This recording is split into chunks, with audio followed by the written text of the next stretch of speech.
naman talaga siyang tumangkan. Kasi ang sabi naman ng Lord, makapagpasensya ang Panginoon.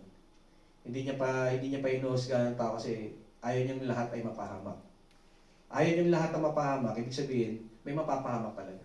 Kapag hindi sila nagsisi sa kanilang mga kasalanan. Kaya ang point doon is, maging ano tayo, maging aware tayo sa buhay natin in a biblical. Lagi nating isipin na yung guidelines natin o yung ating nilalakaran is Biblia. Kasi minsan kahit pag tumataas yung level ng faith mo, may title ka na as pastor, nawawala ka na. Nawawala ka na talaga. Kasi nga, kala mo, ano ka na eh, relax ka na eh. Alam ko na yan. Eh, nung time na kinausap niya ako, syempre, naka-t-shirt lang ako eh. Nakapantalon ako na jeans na hindi naman pulit. Sa ka-jacket. Parang, ano nga, ginadsa ako. Sabi sa akin, ano raw, hindi ka, para sa akin, hindi ka pa pastor eh. Kasi ang bilis ng ano mo, ng promotion mo. Sa taon lang, naging pastor ka na. Ayun nga, although may ano pa, may nabanggit pa yung leader natin, na hindi rin maganda. Pastor Joel, ano ka na kasi totoo naman ako sabi sa inyo. Hindi ako nag-ano sa salita kasi kaya ako naman panindigan talaga. Ayun. Kasi bisa nga nagkakaanoan kami. Tapos may ano pa, word pa na pinilit. Kaya sabi ko sa sarili ko, tanongin ko kayo, karapat dapat ba maging pastor? Hindi. Basta. Ito totoo lang wala sugar coating. Actually pa dahil sa tagal mo na sa palataya, meron na nadaan ng mga salita ng Diyos. At nakita ko sa iyo na talagang yung pagpapakaya mo sa tao, talagang tumatalos eh. At naiintindihan niya. Hindi naman sa tagal yun eh. Di ba may tao na di ba may tao na nahuli? Ayun, yan nga, kaya nga dapat, di ba, magiging biblical. Kaya ang point ko rito is biblical. Maging biblical ka. Kasi anong nangyari sa kanya, yung guard niya, binaba niya eh. Hindi niya ginamit yung word of God eh. Yung word of truth. Parang pala siya yun. Ayun nga, kaya nga sinabi ko dito, di ba? Ikaw, tita, karapat dapat ba ako? Unang kita ko pa lang naman sa'yo kasi nakita ko lang talaga, di ba? Lagi ko sinasabi magiging pastor ka. Unang meet ko pa lang sa'yo, di ba? Nabanggit ko na sa'yo. Hinug ba ako sa pilit? Hindi naman. Hindi. Tagal na lang. Ayun. Kasi may word kasi na pinilit ko raw, sabi ko. Kasi maano mo naman kung yung sa tao, una mo pa lang mamit na feel mo na kung karapat dapat ba o hindi eh. Kasi ayun nga, ang ano rito, ang magiging ano talaga rito, yung congregation. Kasi ang panawagan kasi based sa ordination, pag pinag-aralan natin ordination, mula sa Lord, tapos ibababa sa leader, tapos kailangan, yung congregation mag-agree sila, na ito karapat dapat talaga ito maging leader. Kasi kung pinilit ko yung sarili ko maging pastor, ang hirap maging pastor kung tutusin. Ba't ko problema? Kung tutusin, kaya nga muna hindi ako nagtrabaho kasi nga gusto ko maging maayos talaga church. Ayun yung walang sugarcoat dito, walang pagmamalaki, walang pagmamayabang. Kung hindi man nakita to ng leader natin, ng kusino man, na nakikita na para pinilit ko sarili ko rito tumayo, ay si Lord. Pero hindi ko sabihin na mula sa puso ko kasi heart is deceitful. Kaya iniiwasan, hindi niyo marinig sa akin yung sa puso ko. Hindi ganun. The Holy Spirit will speak. At kung alam niya, yung salita, mararamdaman nyo. Nagaling talaga sa puso. Pero hindi, dahil sa puso ko, ano yung sinasabi na iba? Sa puso ko, ganito eh, hindi. Magagaling talaga yan. Kasi kung ano yung nasa puso, ay lalabas ang bibig. Kung ano yung nararamdaman mo? Lalabas yan. Kasi kung walang ano pa pasar? Hindi ba pwedeng sabihin, inilagay ng Diyos sa puso ko? Ibig sabihin may revelation, nilagay ng Diyos sa puso ko. Pwede. Pero nangyari doon, parang kinag-question ni si Pastor Joel doon. Kaya ginawa ng tao yun, parang kinag-question niya si Pastor Joel. Di ba siya nag-balay, pinag-anak talaga sa inyo? Siya nag-question sa inyo eh. Parang kinag-question siya, dahil ba't kaya pinasok at ginawa ng pastor. Di ba? Sabihin yung kanyang credibility yung nandun. Ayun na nga.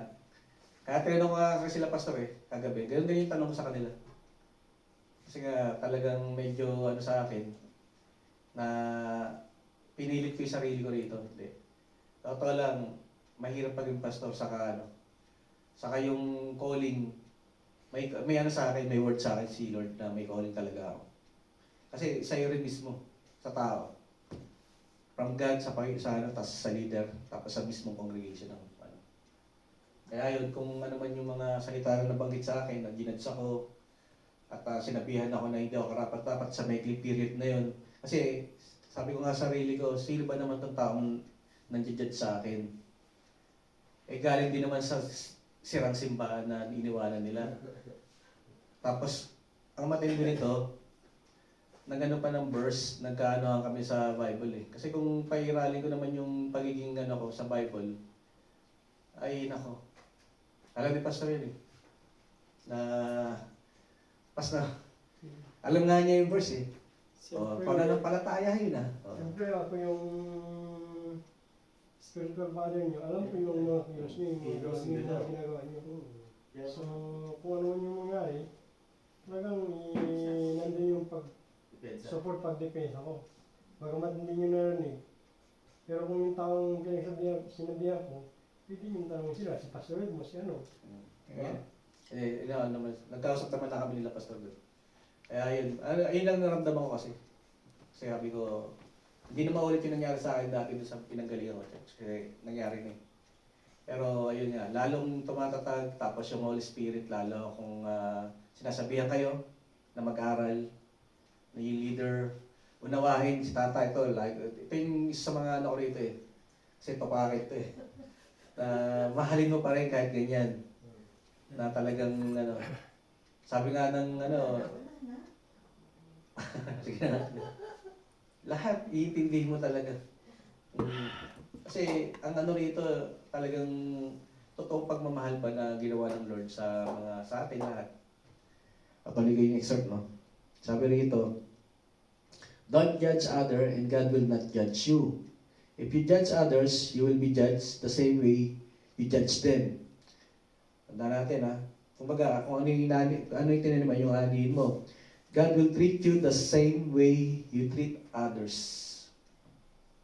Why do you notice the small? Ito yung ano yung sinasabi ko na kapag ka-judge ka na ibang tao na hindi mo member dito sa church or ano, ito yung pwedeng verse na banggitin mo sa kanya, yung Matthew 7, 1-5. Sabi, why do you notice the small piece of dust that's in your friend's eyes, but you don't notice the big piece? Kumbaga, troso. Sa ibang word to, troso eh. The big piece of the wood that is in your own. Why do you say to your friend, let me take that piece of dust out of your eyes? Tatanggalin mo yung puwing sa mata ng iyong kaibigan, pero ikaw, di mo na makita yung troso na sa mata mo. You are hypocrite, sabi dito. First, take the wood out of your own eye, then you will see clearly to get the dust out of your friend's eyes. Ayan.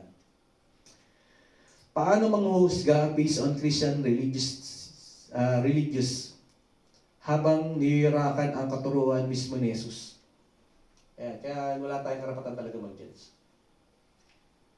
Lalo di natin member. Tapos sasabihin mo sa sarili mo, you're Holy Spirit filled, tapos di mo alam yung Bible. Nagbigay ka pa ng verse, ang lakas pa ng loob mo sabihin, may topic eh.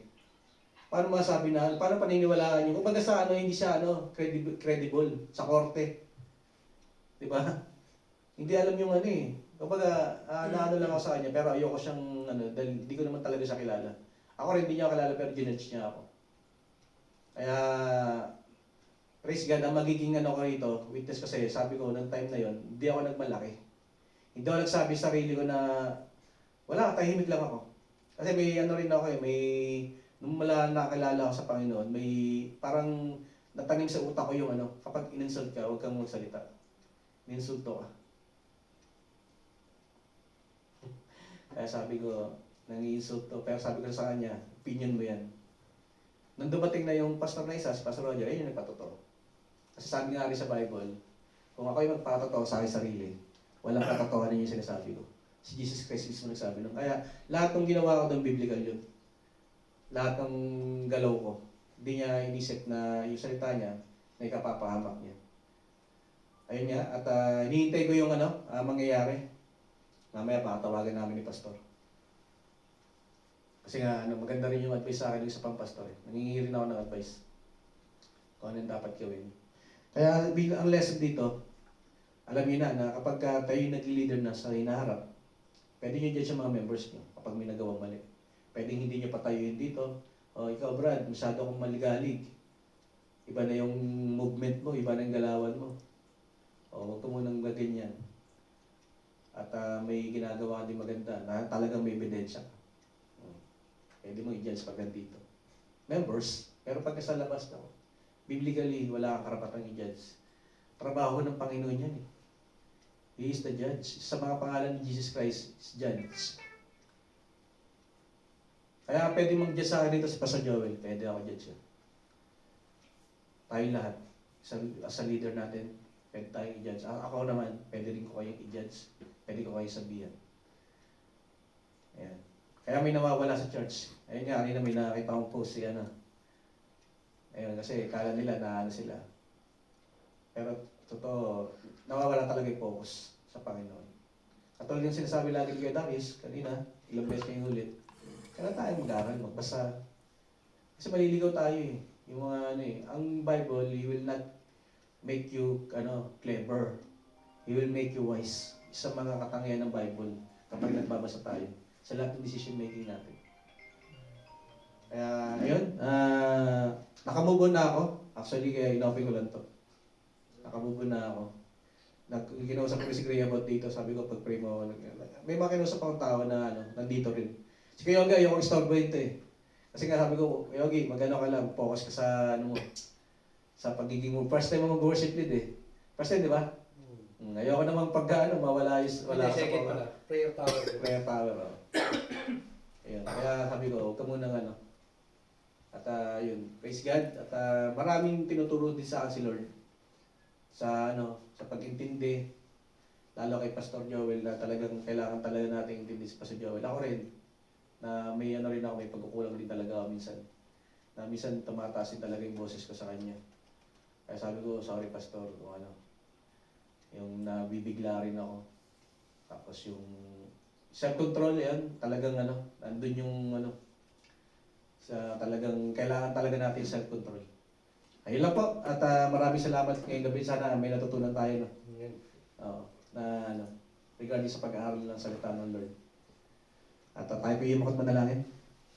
Hallelujah Lord. Thank you Lord God sa gabi ito, sa mga salita ang Panginoon na galing sa iyong Biblia, Lord God, sa iyong banal na salita na nabanggit ng labi ko, Panginoon. Alam ko, Lord, ikaw, ginamit niyo na akong mouthpiece, Panginoon, para Lord na malaman bawat isa, Panginoon, ang nais mong parating at sa mga leaders, Panginoon, nasa harap ko, Panginoon, sa future, Panginoon, na mga ranasan nila, mga ganito sitwasyon, alam nila po na yung gagawin nila.